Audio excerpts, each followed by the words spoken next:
It's the Midnight Revan, and today we are doing part 3 of questions. If you don't know what this is, and you want to check out the first 2 parts that I did to this, I will link them at the end. Basically, Questions is an app on Google where you get asked different variety of questions so that you can get to know me and I can get to know you. So the app itself looks like this. Last time we did acquaintances, and the time before that we did we just met. Today we are going to look at this one, which says good friends, and the idea is you click on it and it will come up with a random question, and the idea is to look at these questions and answer them so that you can get to know me, I can get to know you. You can comment down below with your answers to each of these questions. It's just for fun. If you like this video, you can like and subscribe to me, and I will also link part 1 and 2 at the end. So the questions are basically like this one. Who is the one person who can always make you smile? So this is to get to know me and to get to know you. If you'd like to answer these questions down below, you can do. You can feel free to answer them. Which would be fun. So who is the only person who can always make me smile? So for me personally, it would be my children. Even on a really bad day, my kids can come in and they'll be smiling and they'll be mummy, and my heart will just melt. So my kids, they can make me smile even in my darkest days, and I have quite a few of them where I struggle a bit. With my back pain and that. Some days are better than others, but they always make me smile, and I'm really thankful for my children. The next question is if you could go back in time and prevent one thing from happening, what would you choose? So to go back and prevent one thing in my own life happening, for me, would be not to have gone into care. Into the care industry and work, which is where I hurt my back. I do have a genetic defect in my spine anyway, but because I damaged the muscles and that in my back, it actually made the defect more pronounced, and so I did want to get out of the care job before I hurt my back, but in this day and age, jobs are hard to come by, so I stuck at it, and unfortunately, it was my own downfall, really. But I didn't know I had a genetic defect in my back until I actually hurt my back, and then it ended up making the defect more pronounced and worse, if you can understand that. One day I will do a video on what's actually wrong with my back so that you can learn about it, because I didn't know I was born with it, so what does that tell you? So if I could go back and prevent one thing from happening, would be hurting my back. Because if I hadn't hurt my back, then my spinal defect wouldn't have been as noticeable, and it wouldn't have been damaged as much. So probably hurting my back. What aspect of yourself are you most insecure about? Oh dear, this is going to be a difficult question. What aspect of yourself are you most insecure about? If it's looks, then it would be how I look. I hate my weight. Since being off work, I have gained like a stone, and it pains me every day to know that I've gained it. I am now trying to lose the weight. Obviously, I'm limited to the exercise because of my back. So I do yoga every morning, without fail, both muscular and toning yoga and stretching yoga. So I use that. I also do dancing on my Wii to burn off calories, and I also try and eat a balanced diet, which isn't going as well, but we've just started, so we're trying. The aspect of myself, if it was like a character trait, then it would probably be that I'm impatient, and maybe determined, strong-willed, however you want to put that. Would probably also be most insecure about how I come off to people as maybe a bit stressy or a bit moany. So that's me. Were you a rebellious child when growing up? I wasn't rebellious until I hit like my late teens, I would say. I was pretty chilled up until sort of 12, 13, and then I became a bit more troublemaking, probably influenced by being at high school and being surrounded by other hormonal teens. Um, I was I wasn't a rebel or a tearaway child. I just wanted a bit of freedom, which is what every child wants. So um, I wasn't rebellious, but I wasn't quiet. Um, when you hear the word utopia, what place in the world comes to mind? Now, for me, my utopia would be Japan. Somewhere like Japan or Thailand. I know Japan and Thailand sound like a bit of hustle and bustle kind of place, but they also do have some lovely, breathtaking scenery where it's just hills as far as the eye can see, and it's so quiet and subdued. And I love my peace and quiet sometimes. Sometimes you just need a bit of quiet. Um, Apart from that would be France, and it would be going to Paris and just the culture and the scenery, and I just love Paris, to be honest. Um, what is your most memorable moment with your mum or dad? Um, this for me would most memorable moment. Well, I didn't have the best childhood ever. And my parents did divorce when I was in my late teens. For me, it would probably be going on holiday every year with them.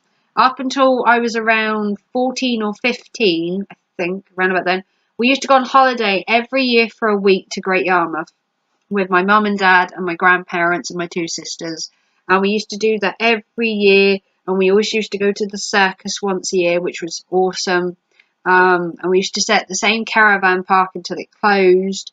So that was quite fun. How do you want to be remembered? Um,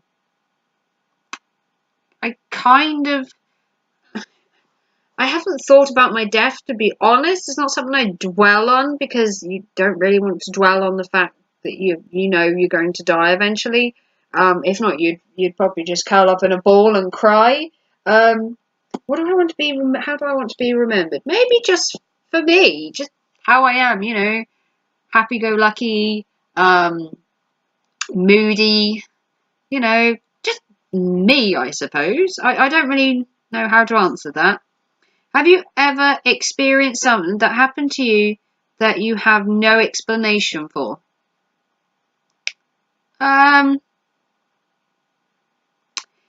I once thought there was a ghost in the house I lived in, if that's a non-explainable occurrence.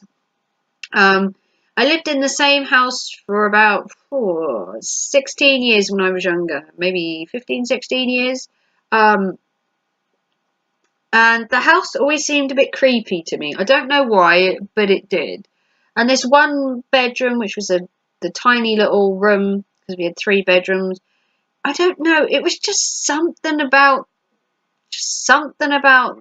that room. It just didn't come off as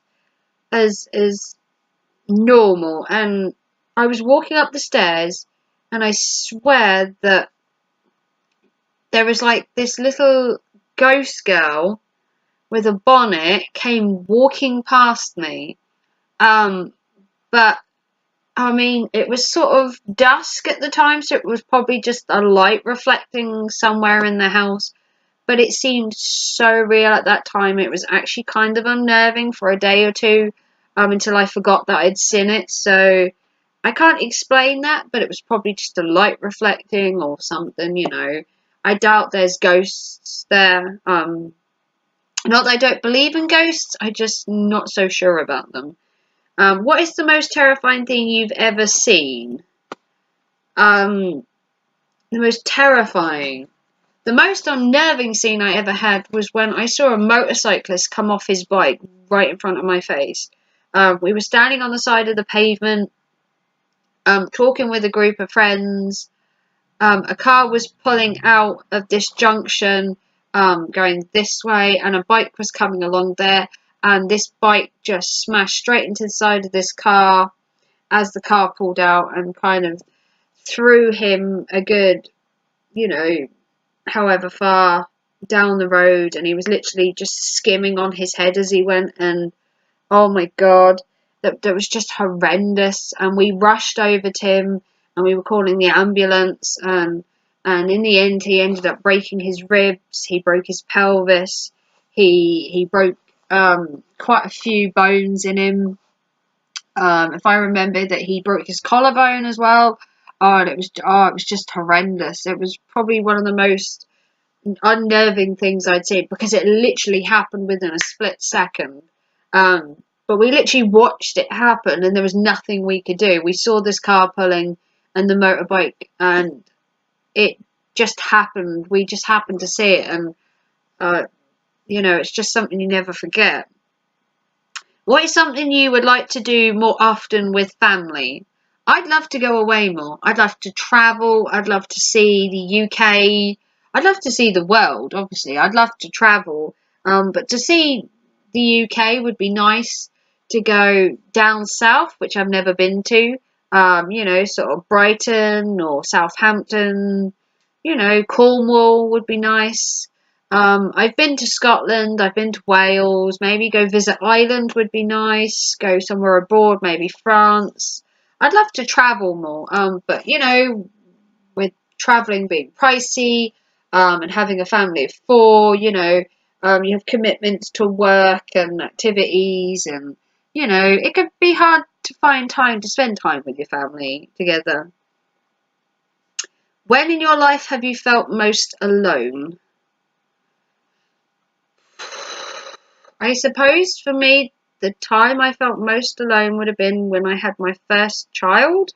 I was a single parent when I had my youngest, my oldest, sorry. I was quite young when I had him. I'd only just turned 18, and I was a single parent. And I felt that I was basically alone. I had my family supporting me, but I generally felt alone, even with my family around, which sounds weird, I know, but I just felt alone in myself. So that was kind of a bad time for me. We'll do one more question. What is the most beautiful thing you have ever seen? Well, apart from my own gorgeous face. The most beautiful thing I've ever seen would probably have been going to see Whitby Abbey. I absolutely love going to Whitby, and for me, when I went to Scotland last year, and then a couple of years before that, we went to Whitby, and I actually got to stand outside the Abbey, and I got to see it. We were meant to go in, but my son was a little bit temperamental that day, so I didn't actually get to go into the Abbey, which is kind of annoying. But Whitby itself, and the coastline, and you know, the Abbey and everything up there, it just looks so gorgeous. And the scenery up north is just so nice. I love Whitby and Yorkshire and all that kind of scenery. So that's probably the most beautiful thing I've ever seen. Would be scenery wise, would be that scene. So let's find you a question that you can do.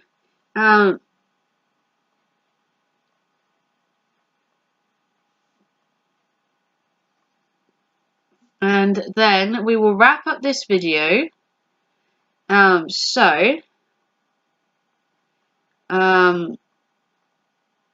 we don't want to do that one. So hang on a minute, and I will just find a question. So I found a question. So the question is, if you only had 24 hours to live, what would you do? So there's the question.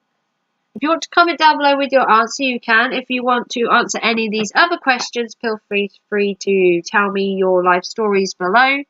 So this was just a bit of fun, just for me to get to know you and you to get to know me. So your question is, if you only had 24 hours to live, what would you do? If you want to answer the other questions in this video, please do so. I would love to find out more about my subscribers. If you want to find out more about me and you have any questions you'd like to ask down below, please feel free to ask any question. I will try and answer as best I can. And if you like this video, please like and subscribe. If you want to see my other videos, part 1 and 2, I will link them in the playlist at the end of this video. If you want to subscribe, that would be awesome, and I'll see you very soon for another video. Take care and thanks for watching. Bye.